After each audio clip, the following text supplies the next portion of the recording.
very good evening to you. This is your primetime news bulletin coming to you live on MTV Sports and Shakti TV from our Newsfirst Centre here in Colombo. I'm Shahim Jurong Party. And I'm Meenakshi Ratnasekara. First, to look at your headlines tonight.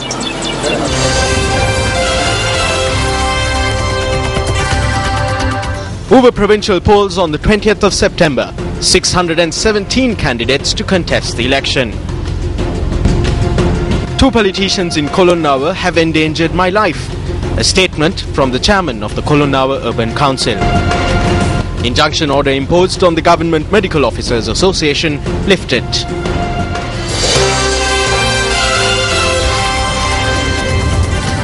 Elections Commissioner Mahinda Deshapriya announced today that the Uva Provincial Council polls will be held on the 20th of September. Accepting of nominations for the election concluded at noon today.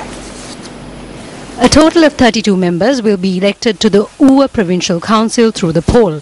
10 accepted political parties and 4 independent groups will contest from the Badulla district.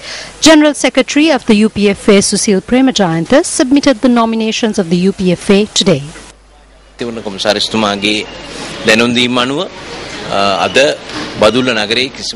As per the notification made by the Elections Commissioner, we have instructed the United People's Freedom Alliance supporters in the Badulla district not to gather in large numbers or host gatherings. We believe that our candidates and supporters will act in accordance to the election laws. They have been informed in writing to follow election laws.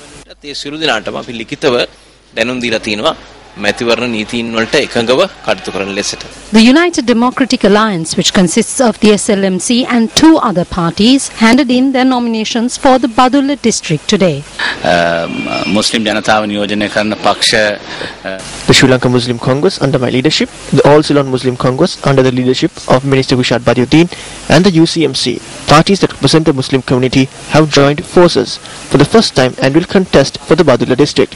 We expect a good election. මේ මැතිවරණයේදී තියුණු උණුසුම් තරංගයක් ඇති වේවි කියලා බලාපොරොත්තු වෙනවා.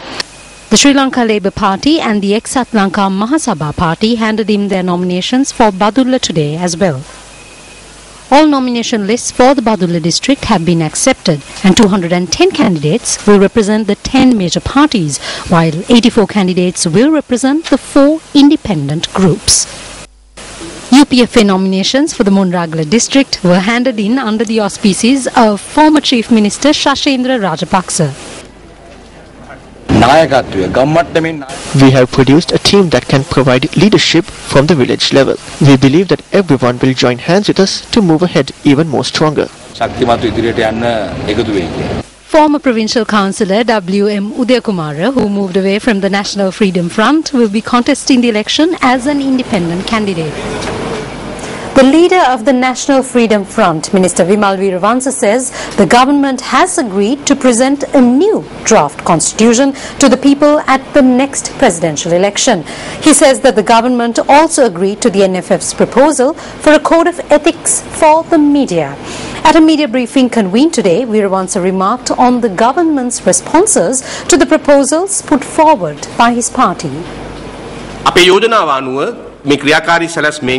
The President too has agreed to our proposals. They have agreed to draft a new constitution that gives broader democratic rights and economic space for the people, to obtain public views on this and to appoint a parliamentary select committee for this purpose. They also agreed to put forward the draft constitution compiled by this parliamentary select committee at the next presidential election. With regard to introducing a code of ethics for the media, we have mentioned within brackets that this is for the welfare of the people and should not cause harm to the people's freedom of expression. Thereby, we will contest with the alliance in the Monragala district, and in Badulla, the National Freedom Front will contest separately.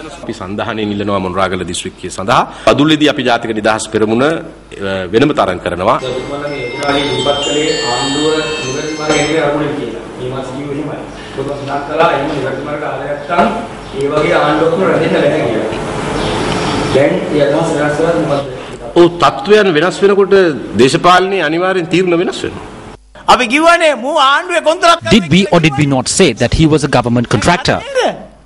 කොහමද ලස්සනට ඇවිල්ලා කියනවා ඒකට කාපාට shirt ගහලා උඩ shirt එකක් ඇඳ ගන්න බැරි එක. දැන් මිනිසුන්ට ඔක්කොම ෂර්ට් අඳලා සිම්බල් එක දාලා ගිහලා නාම යෝජනා Look at how politically bankrupt they are. They wanted Comrade Veera Singha to scratch the surface and see what the status in Uber was. He realized that scratching it would not work and quickly rejoined the government. Dear Minister Basil, you should have let him go for a while and then we could have seen how many votes they obtained.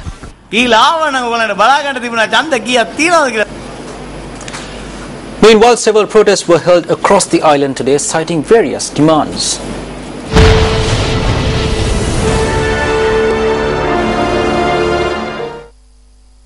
The Self-Employees Federation staged a demonstration on Olcott Mawatha in Peta today, demanding that the rights of street vendors be upheld. Our reporter says vehicular traffic on Olcott Mawatha was hampered for about 25 minutes as a result of the demonstration.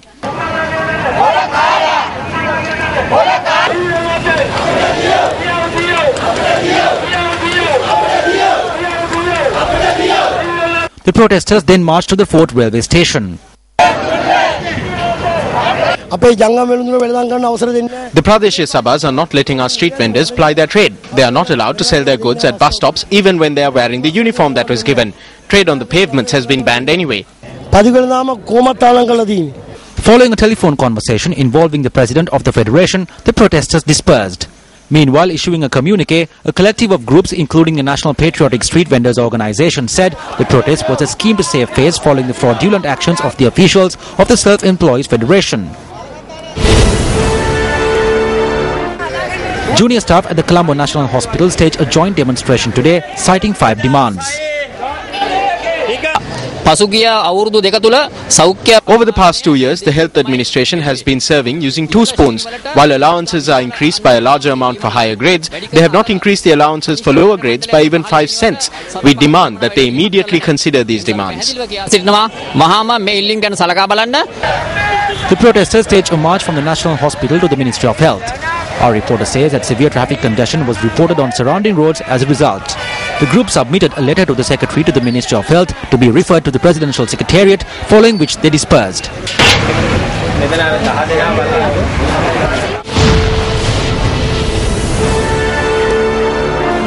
Now, the injunction order that was issued by the Mount Lavinia District Court preventing the functioning of the Government Medical Officers Association was lifted today.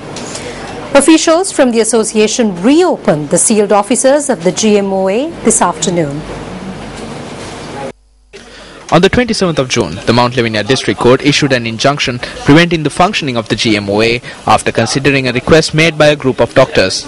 Lifting the order today, the court ordered the plaintiffs to file responses on the 11th of September. The court lifted the interim injunction order issued in case 13/37.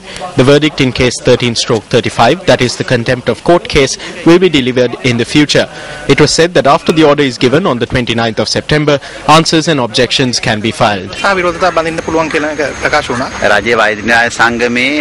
The court has issued a clear verdict on who can represent the GMOA as its trustees. It does not apply to just one of our members. It will ensure that court orders are respected across the country. We will continue to work to provide health care of the highest standards suitable to the country. The group then arrived at the office of the GMOA and opened the sealed doors.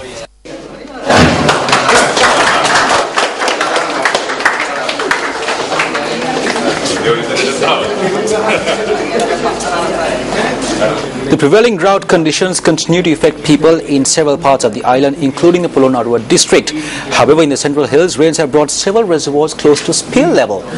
Now, the District Secretary of Nuwara area has warned people living in close proximity to catchment areas to exercise caution as the spill gates of reservoirs there are being opened intermittently. The Victoria Reservoir, built across the Mahaveli River, has a total capacity of 721 million cubic meters. At present, the reservoir holds 239 million cubic meters of water. The Upper Kotmale Reservoir too is reaching spill level. The Polgola Barrage, built to ensure that waters of the Mahaveli can be diverted for districts including Anuradhapura and Matale, is also full. According to the Director General of the Mahaveli Authority, there has been no reduction in the water levels of the Mahaveli River. The mighty Mahaveli, which extends 335 kilometers or 208 miles, is Sri Lanka's longest river. It covers 1/5 of Sri Lanka's land area. With the prevailing drought, the attention of many has been drawn towards the waters of the Mahaveli. This footage of the Mahavali River across the Polgola Reservoir was captured from Peradenia. Although we witnessed the water level of the Mahavali slowly receding as we neared Mahiyangania, our reporter says that area residents managed to use the river for their daily needs without much difficulty. However, in Manampitia, the water level of the Mahavali has receded rapidly.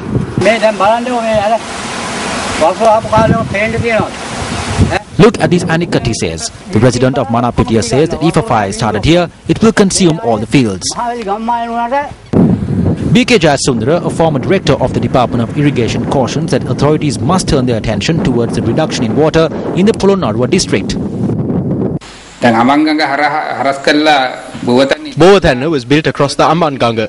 When the water is diverted to Rajarata via Bovathanna, there is a reduction in the water level of the Ambanganga, and this reduces the amount of water supplied via the irrigation system in Polonnaruwa.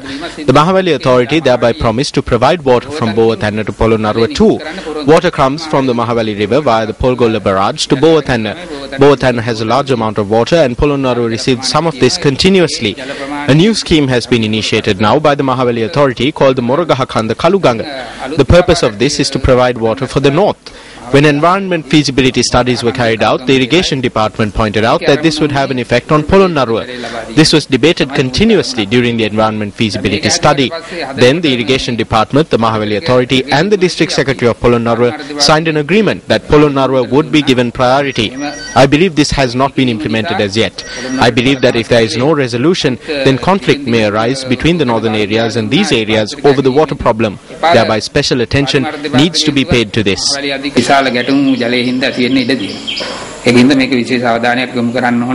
Director General of the Mahavali Authority, Gamini Rajakaruna, notes that of the 23,000 hectares in the Mahavali B zone, only 50% receive water from the Mahavali.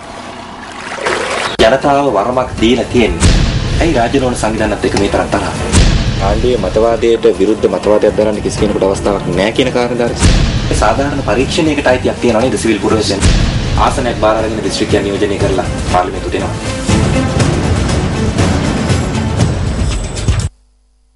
ඉතින් කියන්න තියෙන්නේ මෙච්චරයි කොහේ හරි හංගලා හරි ඉන්නවා නම් ඉක්මනට එන්න දනින්ද පුතේ අපි ඔයාලා කම්බලාගෙන ඉන්නවා.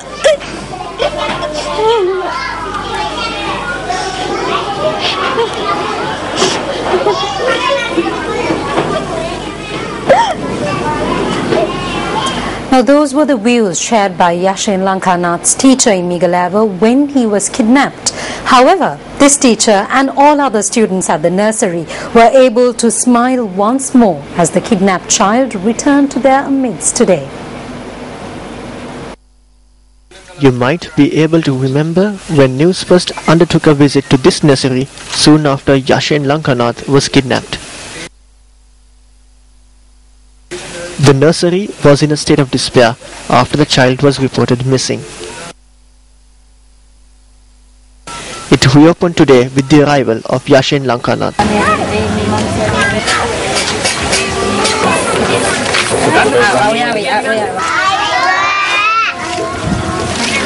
Once more, Yashin Lankanath was vigilant with his class.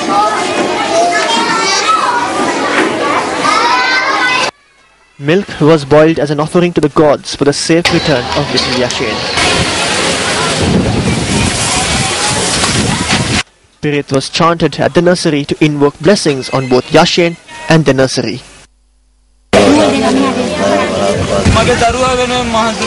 I bow down to everyone who worked hard to ensure my son's safe return. Moving on to one of our headline-making stories, Chairman of the Polonnaruwa Urban Council Ravindra Udayashanta says his life has been put at risk as a result of his security detail being removed. In an exclusive interview with Newsfirst, the chairman of the Polonnaruwa Urban Council said that his security detail was removed as per the requirement of a political force in Polonnaruwa. Now, citing his personal safety, the chairman of the Polonnaruwa Urban Council joined us over the phone. A political force in Polonnaruwa had said that if my security detail was not removed, he will have to step down from his position in the electorate. Who is this political force? The political force in this electorate and the deputy chairman both want to see me dead. I think the law has been blindfolded. These politicians have destroyed Kulon now to obtain power. He is angered over a business dispute. He and his brother are seeking vengeance against me. Do you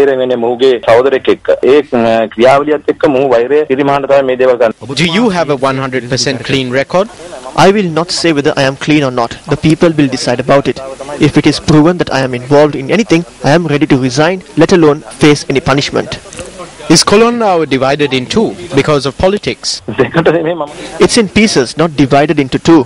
The chairman of the Pradesh Sabha is depressed. Hirunika Premachandra is depressed. The people are lost. You could come out and reveal the names and details of these politicians and resolve this issue. There is a party constitution. I believe that if I make such statements to the media, it will do more harm to the party. So I will not make that statement here. If the president does not take any action in connection to this, I will come forward and make the revelation. This is an attempt to kill me. They will come to abduct me in a white van, and my security detail has been removed. Why does there need to be security in politics? I am the person facing the most serious issues in the country. So you have no security at all? I have no security detail at all. I have only my wife and 2 children. I will work. They are trying to make us their henchmen and engage in politics. They are afraid that we will reveal their secrets. A demonstration took place today demanding that the safety of the chairman of the Kulon Urban Council be ensured. The demonstration took place opposite the Kulon Urban Council. A group of urban councillors and urban council employees took part in the demonstration. Do not allow injustice to take place. Allow the Valampiti police to conduct a proper investigation. We do not care about position. We are prepared to let go of our positions. I am requesting the Sri Lanka Freedom Party to conduct a proper investigation and see that justice is served. This issue has arisen over an incident where the deputy chairman of the Kulon Urban Council, Suresh Kodagoda, is said to have been assaulted by a group of council employees. 5 persons who were arrested over the incident were produced in court yesterday and were remanded until the 8th. The deputy chairman of the Kulon Urban Council is currently receiving treatment at the National Hospital.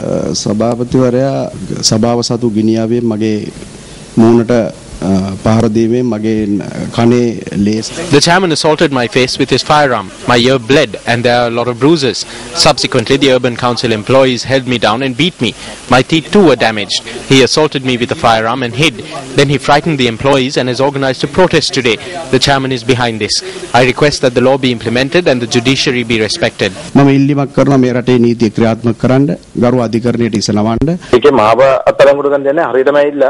There is no reason to arrest me. The urban council employees are there to protect me. I was provided with 2 police officers as my security detail. If you record a statement from them, you will understand if I am involved or not. Well, here's what's coming up on the news later on tonight. Stuck between platform and train. Watch the compelling video later in the bulletin.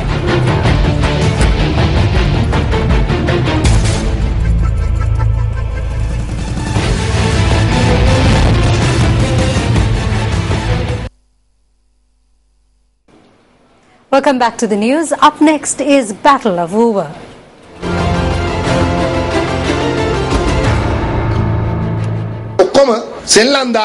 They play all their games in front of the camera. They dress nice in white before the camera and criticize everyone. The people in the villages will not accept this. Keep that in mind.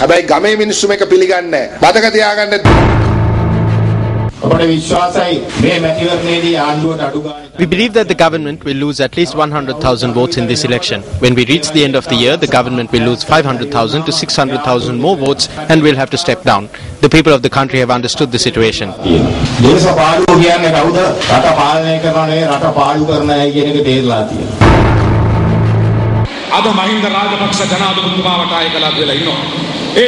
They have rallied around President Mahinda Rajapaksa. There is no opposition, be it a presidential election or any other election. There is no political force that can beat President Mahinda Rajapaksa.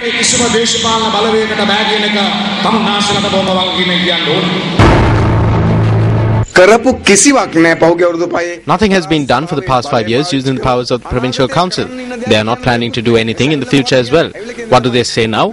They say that they will emerge victorious no matter what the others say.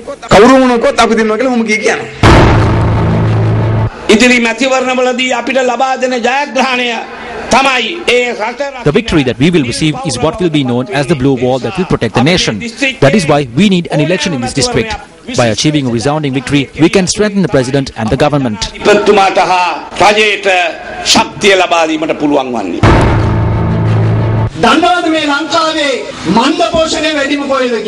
Do you know where the highest rate of malnutrition is? In the Over province. The least developed province is the Over province. Your living standards have dropped. Think about it. Do we need another monarchy?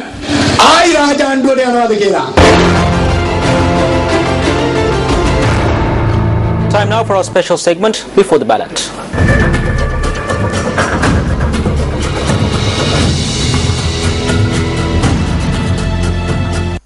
This is the shortest route to Suboda village in Haliala Badulla, located in the Uva province. This is also the only road that is available for the villagers to access the city. People cross this bridge all the time. Some cross over to pluck tea leaves, while others cross back with their harvest. A person makes a journey back and forth on this bridge at least 3 times a day. We request that this bridge be repaired. We repaired this over 4 times. We had to work tirelessly for many days. This bridge may collapse at any moment. The eyes of the authorities will open when a child is swept away by the current. This bridge has been constructed across a tributary of the Badulla Oya, and according to the locals in the area, this bridge was washed away by gushing waters 8 years ago. According to the locals, since being washed away, they have placed wooden planks on the damaged bridge. However, those planks were washed away on several locations when the water levels of the Badulla Oya rose. All we ask is that the bridge be repaired so that the children can cross the bridge to go to school, and we can make a safe trip to get medicine for the sick.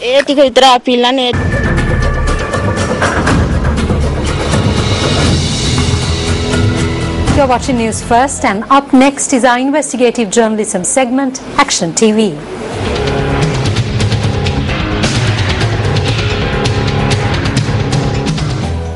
On the 8th of August last year, the Minister of Agriculture visited the agrarian settlement of Huruluwava in Anuradhapura and witnessed with his own eyes the plight of close to 1,600 farmers who had followed a recommendation made by the Ministry Secretary at the time. Farmers who had used their own seeds since soybean cultivation was introduced to the country reaped a meager harvest in the Yalla season last year after using imported seeds on the recommendation of the Ministry Secretary.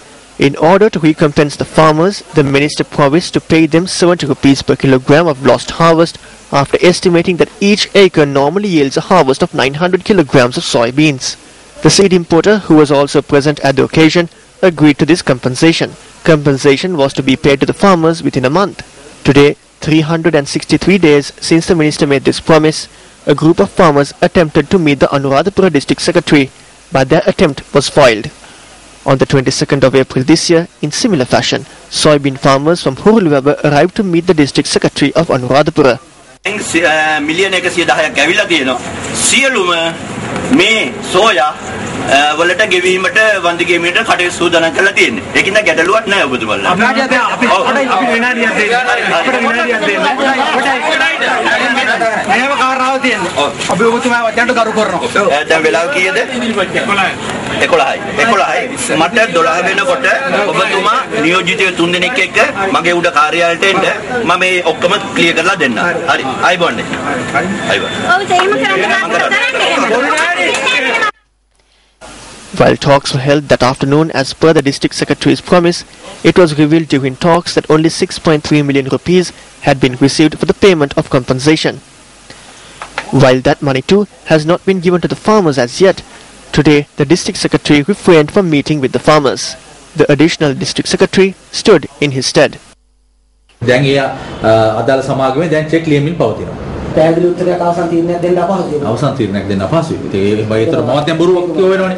ඒ තියෙන තත්ත්වෙත් එක මේ අද ඔයගොල්ලෝ ආපු එකයි මේ දැනට වෙලා තියෙන තත්ත්වෙයි ඔයගොල්ලන්ගේ තියෙන මේ ගැටලු ටික මට අවබෝධ කරලා දීලා ඒ මොනොත් හෙට හරි අනිත් දාට සාපතුමා ඉන්නවනේ ඔයගොල්ලෝ අවර දෙන්නේ තුන් දෙනෙක් ඇවිල්ලා මේ පණිවිඩය දැනගන්න ඕනේ ඔයගොල්ලෝ ආය ඔක්කොම අයින් එක තේරුම් ගන්න නැහැ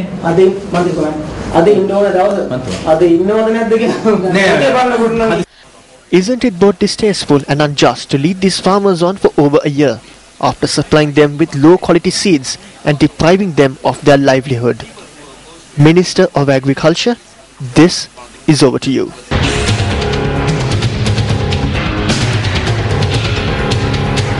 Let's now take a look at a better tomorrow.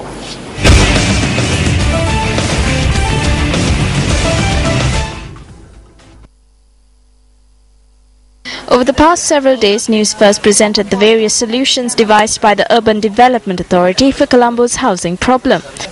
The purpose of the UDA's program to build 40,000 homes by 2016 is to provide modern housing for all of the city's slum dwellers and people living in areas with poor living standards. නිවාස ව්‍යාපෘතියේ මූලික ලක්ෂණය තමයි අපි මේ නිවාස ව්‍යාපෘතිය කරනකොට මේ කොළඹ නගරය තුල The primary factor of this housing scheme is that when initiating these housing schemes, we have given a large number of investment opportunities in the Colombo city to local investors. Most of these schemes are being constructed by C1 grade contractors who are some of the best in Sri Lanka. People who were opposed to it have now obtained homes in these schemes. One of the key people who was against this came to us about 2 weeks ago and asked for a home for himself, saying that he was deceived. දැන් සති දෙකකට ඉස්සෙල්ලා අනේ අපිට මටත් ගියක් දෙන්න කියලා කිව්වා. මම රැවටිලා හිටියේ. මටත් ගියක් දෙන්න කියලා කිව්වා. Along with the beautification of the city, investment too has been flowing in. විදේශ ආයෝජන This is attracting foreign investment. We have planned several such universal development projects in the Colombo city. Land has been allocated for those projects and they are going ahead. The private sector has been given the necessary sponsorship. You can see that there are major changes taking place in the Slave Island area.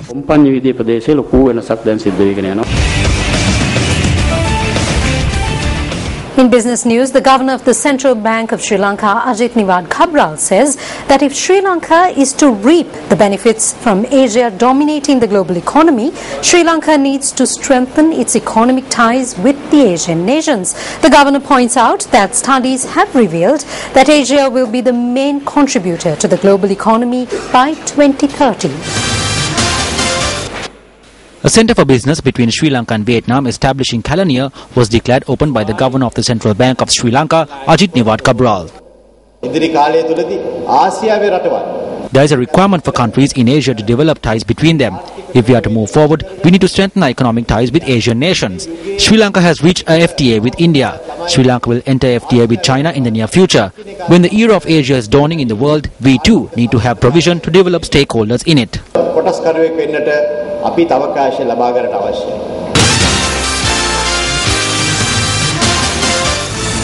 Moving back to local news, the UN Refugee Agency or UNHCR has urged the Sri Lankan authorities to stop deportations and grant access to refugees and asylum seekers still detained in Colombo. In a statement, UNHCR says it has learned that a total of 36 Pakistani asylum seekers have been deported from Sri Lanka since last Friday. The deportations are said to have taken place between the 1st of August to the 5th, following 2 months of arrest and detention of people of concern. UNHCR says that most of the deportees who have arrived in Pakistan have been released. However, UNHCR is unable to monitor return conditions and appeals to the Sri Lankan authorities to respect the principle of non-refoulement by not sending people back to a place where their lives could be in danger without the opportunity to assess their needs for international protection. UNHCR adds that the families of the deported men, including women and children who were not detained, could be sent back to Pakistan shortly. Meanwhile, according to the UNHCR, 205 Pakistani, Afghan and Iranian refugees and asylum seekers remain in detention in Sri Lanka. Now, on a related note, the United Nations Human Rights Council announced today the terms of reference of the OHCHR investigation on Sri Lanka. The UN High Commissioner for Human Rights established the OHCHR investigation on Sri Lanka or the OISL based in Geneva, based on the mandate given by the UNHRC resolution adopted in March 2014. The period under investigation is that covered by the LLRC, that is from the 21st of February 2002 until the 15th of November 2011. However, the OHCHR investigation on Sri Lanka or the OISL notes that it will also take into consideration any contextual and other relevant information that may fall outside this time frame, which may provide a better understanding of events or which may be pertinent regarding continuing human rights violations. The mandate of the OISL requires it to undertake investigations into alleged serious violations and abuses of human rights and related crimes by both parties to the conflict. Its mandate also requires the OISL to apply international criminal law to the incidents and events under investigation in determining whether crimes have been perpetrated. The OHCHR also notes that the government of Sri Lanka has an obligation to protect victims and witnesses and others in Sri Lanka who make contact with the OISL and ensure that no one suffer harassment, threats, act of intimidation, ill treatment or reprisals. It also notes that the OISL will be guided at all times by the principles of independence, impartiality, objectivity, transparency, integrity and do no harm. The Ministry of External Affairs has urged the diplomatic community to be more conscious of local sensitivities when attending events of an emotive nature. The ministry made this request in a media release on the incident that occurred at the Centre for Society and Religion in Colombo on the 4th of August. The External Affairs Ministry notes that a tense situation that erupted when members of another NGO sought access to the meeting was brought under control by law enforcement officials. While recognizing the fundamental right to freedom of assembly and expression, the Ministry of External Affairs says it wishes to point out that a certain section of the diplomatic corps appears to be involved in a manner lacking in objectivity in events organized for a particular region and community. According to the ministry, this has led to the emergence of a pattern of such potentially volatile situations, giving rise to the perpetuation of mistrust among communities at a sensitive juncture in the country's history. The declaration of the Forum for National Amity and Understanding was unveiled yesterday. The event was held under the auspices of the Secretary to the President, Lalit Wiratunga.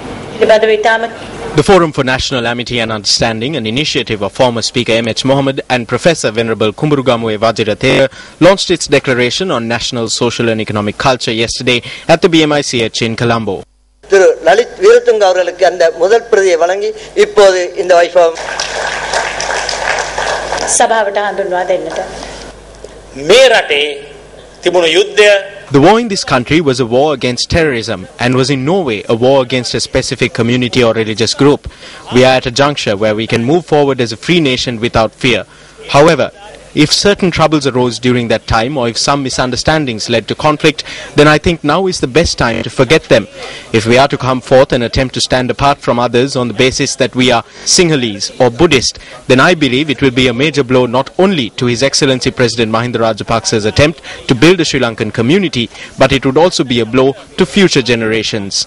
එය එතුමාට පහරක් පමණක් නෙමෙයි මේ මුළු රටටම පහරක්. සහ අනාගත පරම්පරාවල් වලට ලැබෙන වදින පහරක්. මේ තරම් Think about how denigrating it is for religious conflict to arise in a nation that has such a proud history and great culture. What will our religious teachers say if we have hatred towards each other, argue and fight with each other, set fire to each other's homes and steal from each other? What was the dharma that they taught us? Would we be following that dharma if we carry out such actions? This is a country where everywhere you look you will see chaityas, viharas, mosques, churches and kovils. Any person would be ashamed if they were to see the reports on Sri Lanka that have been published across the world. There is a political background to all of this.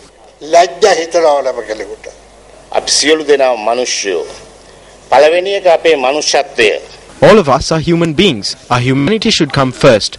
Religion or community is second. So when all of us who are born to the same caste of humanity separate ourselves on the basis of religion or ethnicity, then such unfortunate incidents occur at times.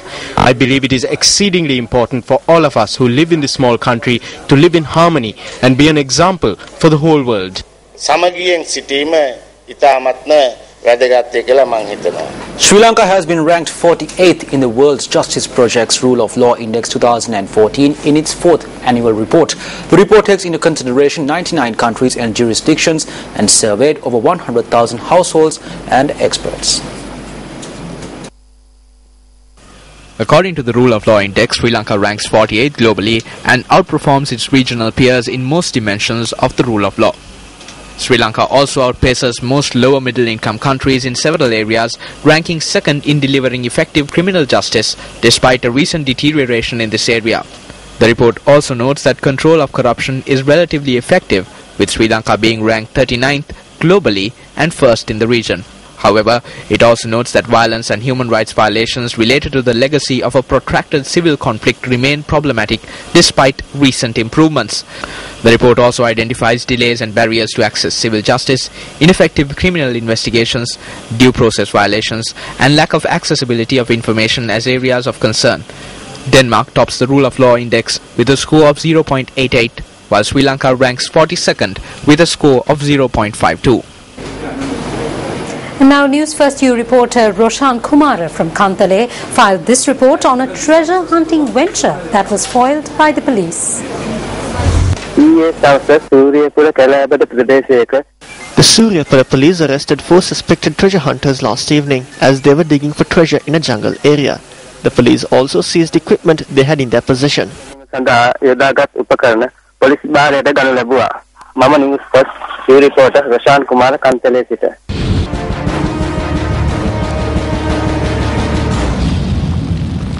A temporary ceasefire in the Gaza Strip has entered its second day as residents assess the damage after nearly a month of fighting between Israel and Palestinian armed groups and negotiators arrive in Cairo for talks on a lasting truce.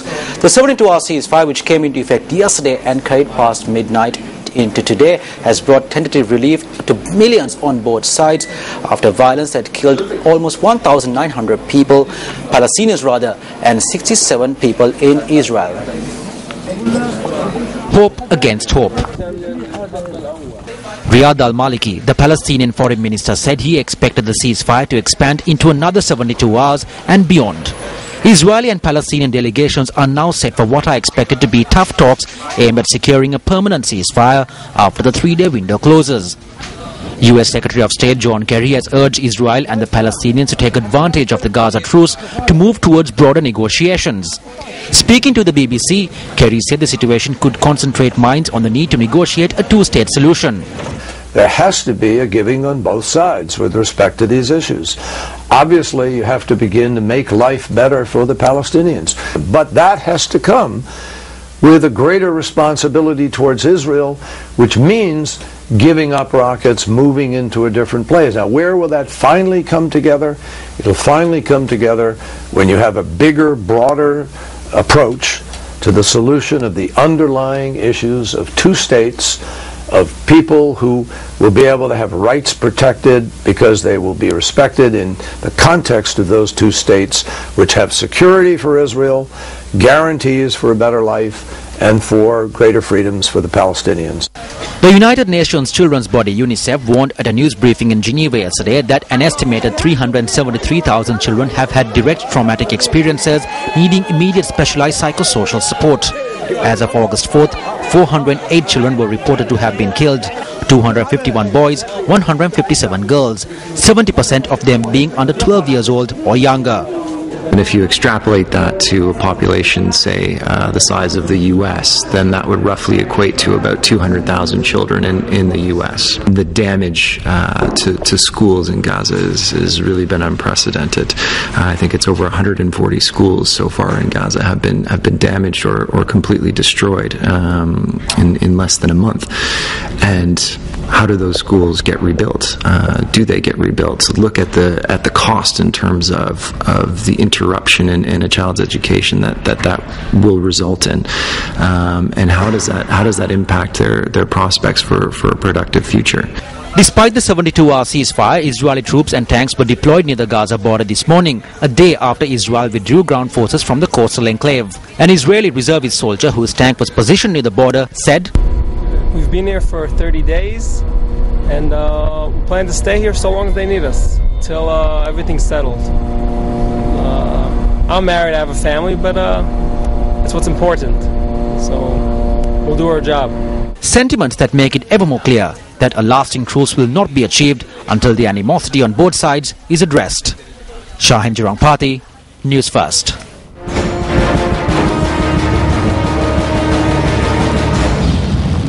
In more local news, JVP leader parliamentarian Andra Kumara Dissanayake criticised Sri Lanka's foreign policy in Parliament today. Speaking further, the parliamentarian pointed out regarding diplomatic appointments that are being made taking into account personal affiliations. We have the full story on our primetime news bulletin at 10 p.m. on Sirasa TV.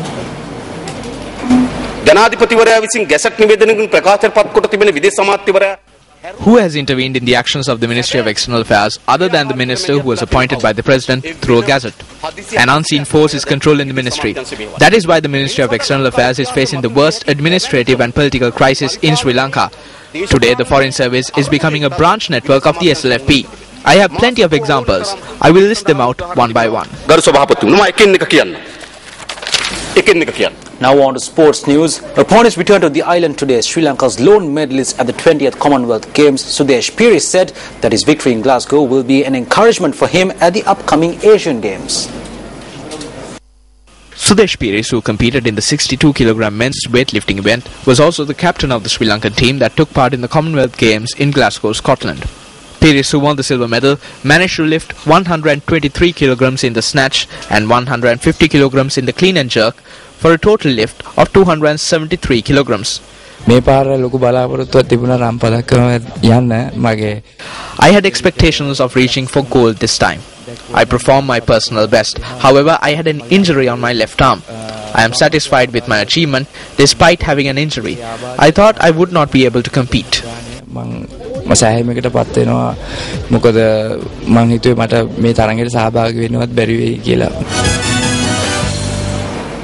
And now Sri Lankan seamer Dhammika Prasad removed both Pakistani openers cheaply as Pakistan got off to a shaky start after electing to bat first in the test match in Galle.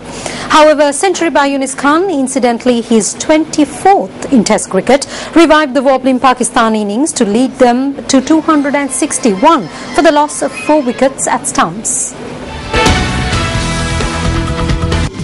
Former Sri Lankan captain Mahela Jayawardena, who is retiring from the longer format, walked out to field amidst bursting firecrackers as school children gave him a guard of honour with raised bats. Giant posters of the batsman, who is 6th in the all-time scorers list with 11,671 runs in 141 tests, adorned the Galle International Stadium, where some 2,000 home fans were present. Pakistan were reduced to 19 for 2 by the 6th over, before a partial recovery helped the tourists move to 59 for 3 by lunch on the opening day. Skipper Misbah-ul-Haq was the 4th to fall for 31 runs. Despite of the early collapse, Yunus Khan and Azad Shafiq steered the visitors to 261 runs for the loss of 4 wickets at the close of play. Khan was unbeaten on 133 runs, while Shafiq was 55 runs not out. He'll be relieved. Well, a drop of water doesn't make much of a difference, but many drops can make a river. Now, this is true of nature's most social animal as well, human beings. That's true. A report which captured the attention of Newsfirst online team came in from Perth, Australia. A busy morning at a Perth railway station. The hustle and bustle is interrupted when a man's leg is trapped in between train and platform in his haste to board.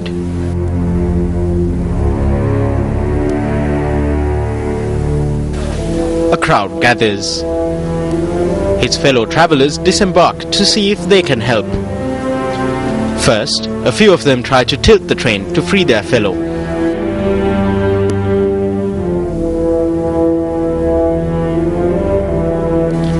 Then one of them steps up to coordinate the rescue effort.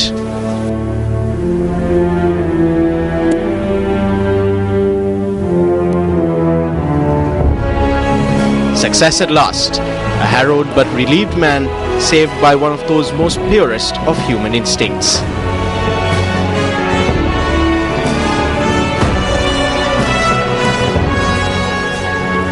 And then they went about their business.